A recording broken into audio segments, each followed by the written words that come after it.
Student, myself Monish Kumar Jain, lecturer in Government Polytechnic College, Nasrullaganj. मैं आपको electronics and telecommunication के 5th semester का subject data communication network का module 2 hardware interface पढ़ा रहा हूँ। अभी तक हमने डेटा कम्युनिकेशन हार्डवेयर और डेटा कम्युनिकेशन इंटरफेसेस के बारे में पढ़ा था। इस लेक्चर में हम डेटा मॉडेम्स के बारे में पढ़ेंगे। So after this presentation student will able to understand data modems, modems की ज़रूरत क्यों पड़ी, उसकी बैंडविड्थ क्या होती है, डेटा रेट क्या होता है मॉडेम का, बाउड रेट क्या होता है और बेसबैंड और ब्रॉडबैंड सिस्टम्स क्या होते हैं। तो सबसे पहले हम जानते हैं कि मॉडेम क्या होता है। मॉडेम स्टैंड्स करता है मॉड्यूलेटर और डीमॉड्यूलेटर के लिए। Modem is a device that modulates an analog carrier signal to encode the digital information and it demodulates such carrier signal to decode the transmitted information. जैसे हमारा जो कंप्यूटर है वो क्या करता है, डिजिटल सिग्नल देता है। अब मॉडेम क्या करेगा, इस डिजिटल सिग्नल को एनालॉग सिग्नल में बदलेगा, मतलब उसे मॉड्यूलेट कर देगा। और उसका डीमॉड्यूलेटेड पोर्शन क्या करेगा, इस एनालॉग सिग्नल को वापस डिजिटल सिग्नल में बदल देगा, जो कि कंप्यूटर द्वारा समझा जा सकता है। So it is a data conversion equipment. Modem क्या है, एक डेटा कन्वर्जन इक्विपमेंट है। सो मॉडेम की आवश्यकता क्यों पड़ी, what is the need of modem.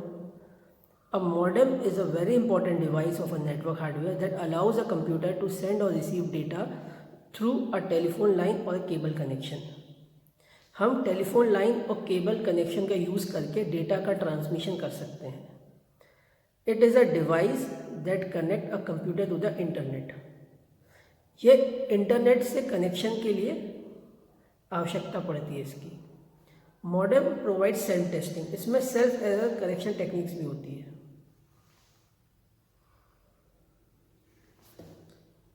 So modem, ये एक बेसिक ब्लॉक डायग्राम है मॉडेम का। यहाँ आप देख सकते हैं कि कंप्यूटर से डिजिटल सिग्नल जनरेट हुआ।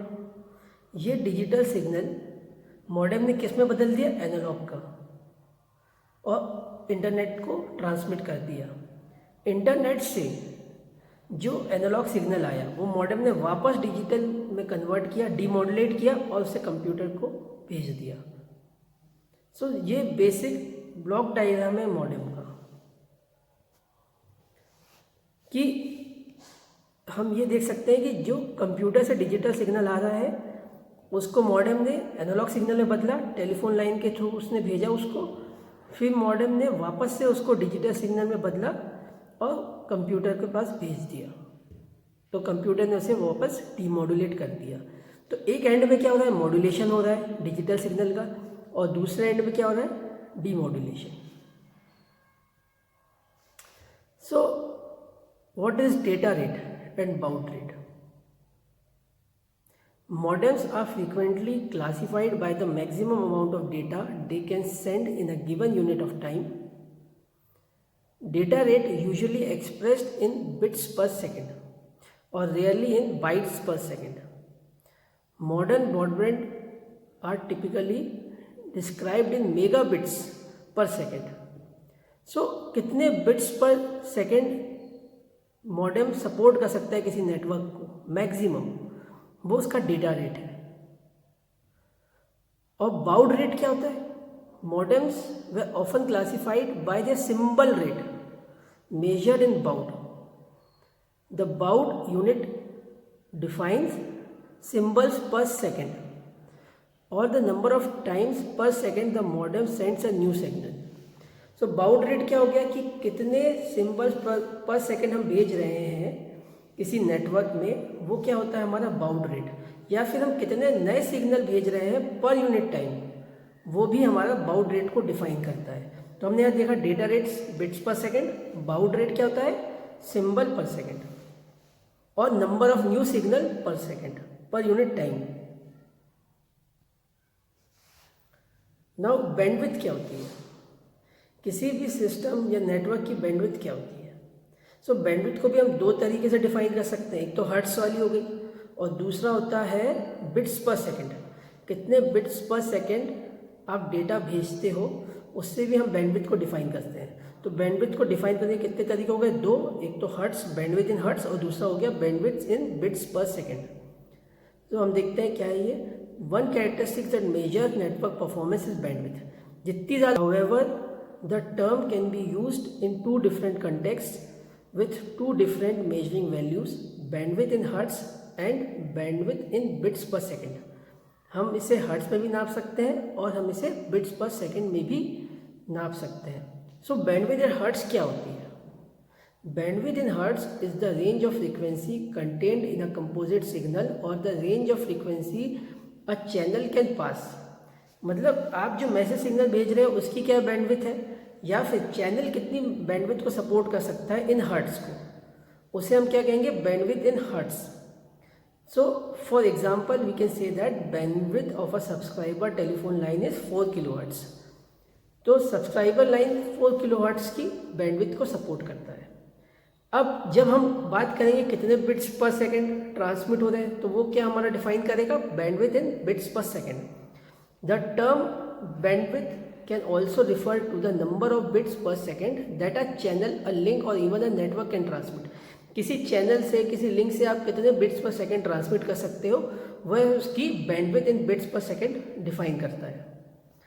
अब एग्जाम्पल के लिए आप देख सकते हैं, one can say that bandwidth of a fast Ethernet network is maximum 100 MB पर सेकेंड। मतलब वो 100 MB पर सेकेंड तक भेज सकता है। सो दोनों के बीच में एक रिलेशन है, बैंडविड्थ इन हर्ट्स और bandwidth in bits per second. इन दोनों के बीच क्या रिलेशन है कि हम जैसे जैसे बैंडविड्थ इन हर्ट्स बढ़ाएंगे तो bandwidth in bits per second भी बढ़ेगी। There is an explicit relationship between the bandwidth in hertz and bandwidth in bits per second. Basically an increase in bandwidth in hertz means an increase in bandwidth in bits per second। अब जो हमारी normal traditional telephone line है वो frequency 300 से लेके 3300 hertz तक support कर सकता है। तो हम बता सकते हैं बैंडविड्थ कितनी हो जाएगी, 3300 हर्ट्ज माइनस 300 यानी 3000 हर्ट्ज। अब हम देखते हैं कि बेसबैंड सिस्टम क्या होते हैं और ब्रॉडबैंड सिस्टम्स क्या होते हैं। तो सबसे पहले हम पढ़ेंगे बेसबैंड सिस्टम्स के बारे में। Baseband transmission means sending a digital signal over a channel without changing the digital signal to the analogue signal. हमने क्या किया, जो कंप्यूटर ने डिजिटल सिग्नल दिया उसी को एज इट इज भेज दो, तो उसे हम क्या बोलेंगे, बेसबैंड ट्रांसमिशन। अब क्या होगा कि अगर हम वैसे ही भेज देंगे तो हम क्या चाहेंगे, चैनल की क्या हो, इन्फिनाइट बैंडविड्थ हो, तभी ये पॉसिबल। तो baseband transmission of a digital signal that preserve the shape of a digital signal is possible only if we have a low pass channel with an infinite और wide bandwidth. कब होगा ये possible, baseband transmission कब possible होगा, जब channel हमारा कैसा हो, लो पास हो और उसकी बैंडविड्थ बहुत ज़्यादा हो या फिर इन्फिनाइट हो, तभी हम बेसबैंड ट्रांसमिशन सपोर्ट कर पाएगा कोई network. A digital signal is a composite analogue signal with an infinite bandwidth. मतलब हम डिजिटल सिग्नल को कैसे देखें, ये भी एक एनालॉग सिग्नल है with infinite bandwidth. So baseband transmission के लिए बैंडविड्थ क्या होनी चाहिए, बहुत ज़्यादा या अप टू इन्फिनिटी, तो ही हम ये सिग्नल को भेज पाएंगे। ठीक है। So in baseband transmission the required bandwidth is proportional to the bit rate. If we need to send bits faster we need more bandwidth। जैसे मैंने बताया था, जितनी ज़्यादा रेट स्पीड होगी उतनी ज़्यादा बैंडविड्थ हमें रिक्वायर्ड है।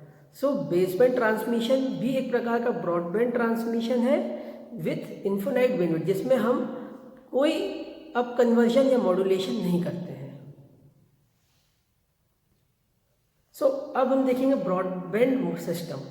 ब्रॉडबैंड ट्रांसमिशन में क्या होगा, ब्रॉडबैंड ट्रांसमिशन में मॉड्यूलेशन इन्वॉल्व होगा। इसमें हमारा डिजिटल सिग्नल जो है वो एनालॉग सिग्नल के में अप कन्वर्ट होगा और इसके लिए चैनल को हमारा बैंड पास चैनल चाहिए। एक पर्टिकुलर बैंड ही चैनल की ज़रूरत है। इसमें हमें इन्फिनाइट बैंडविड्थ की आवश्यकता नहीं रहती। तो ब्रॉडबैंड सिस्टम्स, ब्रॉडबैंड ट्रांसमिशन और modulation means changing the digital signal to an analogue signal for transmission.